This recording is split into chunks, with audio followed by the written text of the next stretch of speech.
प्रिय दर्शक, हमारे YouTube चैनल में हार्दिक स्वागत है। दोस्तों, चैत्र नवरात्रि में मां दुर्गा के 9 स्वरूपों की विशेष आराधना की जाती है। नवरात्रि के 8वें दिन मां महागौरी पूजा की जाती है। हिंदू धर्म के अनुसार मां महागौरी अपने भक्तों की सभी इच्छाओं को पूरा करने की शक्ति रखती हैं।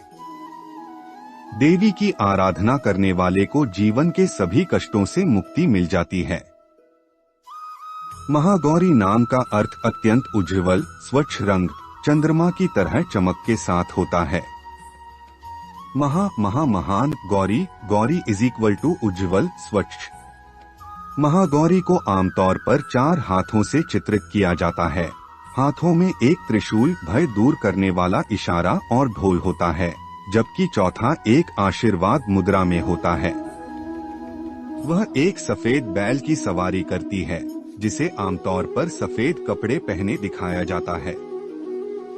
वह शांति की देवी में से एक हैं।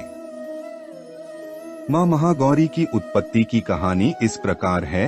राक्षसों शुंभ और निशुंभ को पार्वती के एक कुंवारी अविवाहित रूप से ही मारा जा सकता था। इसलिए जैसा कि ब्रह्मा द्वारा सलाह दी गई थी, शिव ने बार बार पार्वती को बिना किसी कारण के काली कहा, बल्कि मजाकिया अंदाज में। इस चिढ़ाने से पार्वती उत्तेजित हो गईं, इसलिए उन्होंने सुनहरा रंग पाने के लिए ब्रह्मा की घोर तपस्या की। ब्रह्मा ने उसे वरदान देने में असमर्थता जताई और इसके बजाय उससे अपनी तपस्या रोकने और राक्षसों शुंभ और निशुंभ को मारने का अनुरोध किया। पार्वती सहमत हो गईं और हिमालय में गंगा नदी में स्नान करने चली गईं।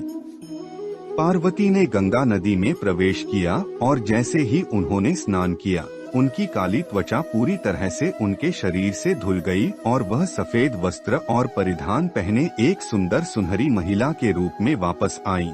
इसलिए उन्होंने महागौरी की उपाधि प्राप्त की। वह तब उन देवताओं के सामने प्रकट हुई जो हिमालय में शुंभ और निशुंभ के विनाश के लिए उनसे प्रार्थना कर रहे थे, और चिंतित होकर पूछा कि उनके द्वारा किसकी पूजा की जा रही है। उसने तब खुद को काली कौशिकी दुर्गा के रूप में प्रतिबिंबित किया और अपने स्वयं के प्रश्न का उत्तर देते हुए कहा कि देवता शुंभ और निशुंभ राक्षसों से पराजित होने की प्रार्थना कर रहे थे। अपनी पीठ को अवशोषित करने के बाद पार्वती देवताओं के लिए दया से काली हो गईं और कालिका कहलाईं। वह फिर चंडी में बदल गई, चंद्रघंटा और राक्षस धूम्रलोचन को मार डाला। चंडी के तीसरे नेत्र से प्रकट हुई देवी चामुंडा ने चंदा और मुंडा का वध किया था। चंडी ने तब रक्तबीज और उसके क्लोनों को मार डाला, जबकि चामुंडा ने उनका खून पी लिया। पार्वती फिर से कौशिकी में बदल गईं और शुंभ और निशुंभ को मार डाला, जिसके बाद वह वापस महागौरी में बदल गईं। इसलिए पार्वती ने शुंभ और निशुंभ को मार डाला। उन्हें क्रमशः शिव पुराण और देवी महात्म्य मार्कंडेय पुराण का हिस्सा में महासरस्वती या अंबिका की उपाधि दी। एक बैल की पीठ पर चढ़कर वह घर वापस कैलाश चली गई, जहां महादेव उसकी प्रतीक्षा कर रहे थे। दोनों एक बार फिर से मिल गए और अपने पुत्रों कार्तिकेय और गणेश के साथ खुशी खुशी रहने लगे।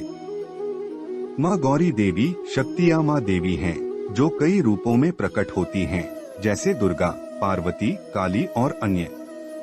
वह शुभ, तेजस्वी है और बुरे कर्म करने वालों को दंड देते हुए अच्छे लोगों की रक्षा करती है। मां गौरी आध्यात्मिक साधक को प्रबुद्ध करती हैं और मोक्ष प्रदान करके पुनर्जन्म के भय को दूर करती हैं।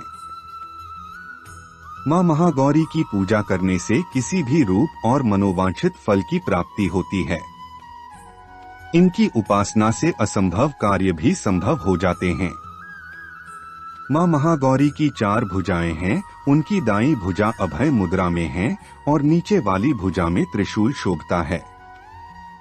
बाईं भुजा में डमरू डम डम बज रही है और नीचे वाली भुजा से देवी गौरी भक्तों की प्रार्थना सुनकर वरदान देती हैं। दोस्तों, इस चैनल का मकसद यही है, हिंदू सनातन धर्म ग्रंथ, ऋषि मुनि के प्राचीन रहस्य ज्ञान आप तक पहुँचे, जिसे आप अपने जीवन में लाभ उठा सकें। और ऐसे ही ज्ञान भरी गुप्त रहस्य बातें जानने के लिए हमारे चैनल को सब्सक्राइब करें, लाइक करें और कमेंट में हर हर महादेव लिखना ना भूलें। धन्यवाद।